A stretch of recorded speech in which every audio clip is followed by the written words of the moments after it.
Hari itu saya ada tengok video ini di mana Sadiq dan Bella berromantis di Semporna Sabah. Jadi, saya pun buat keputusan untuk pergi ke situ. Ini adalah review jujur saya tentang lokasi ini. The good, the bad and the ugly. Okay, firstly, saya pergi ke Semporna dengan niat nak relax dan chill. Rupanya Semporna buat saya jadi ahli biologi laut, separuh kambing gunung dan separuh masa pelawak tanpa gaji. Hi Space Dola, welcome to Sabah. Aktiviti pertama, sea walking.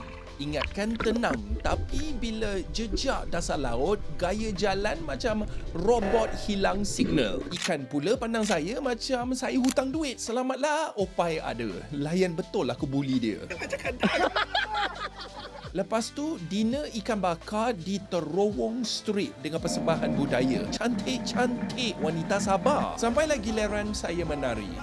Korang ingat Sadiq tu tak pandai menari? Korang tengok aku menari macam penguin atas pentas. Esoknya, saya hiking dekat Bohi Dulang. Saya ni memang suka hiking. Tapi tolonglah, jangan percaya organizer yang bernama Arif. Dia kata senang kepala dia. Saya naik bukit tu sambil bernafas macam tengah download oksigen 1 bar. Snorkeling di Pulau Sibuan pula memang terbaik. Antara pengalaman paling awesome. Laut dia macam bandar kecil yang sembunyi di bawah air. Kami dive di Mata King juga. Memang cantik gila. Lupa nak cerita, kami duduk di Royal Resort. Royal tempat Sadiq dengan Bella tu, resort ni kelas A. Dapat rasa hidup mewah. Tak sangka Sabah ada tempat macam ini. Akhir sekali kami melawat kampung baja laut di Pulau Kulapuan. Tahukah anda mereka tinggal di atas laut sepanjang hidup mereka? Sejak kecil lagi mereka sudah biasa dengan air dan kebanyakan daripada mereka boleh menyelam selama 16 minit. Saya nak ambil kesempatan ini untuk cakap terima kasih kepada Arif dari Awesome untuk organize semua ini. Korang nak pergi Semporna, cari dia. Tapi awal-awal saya cakap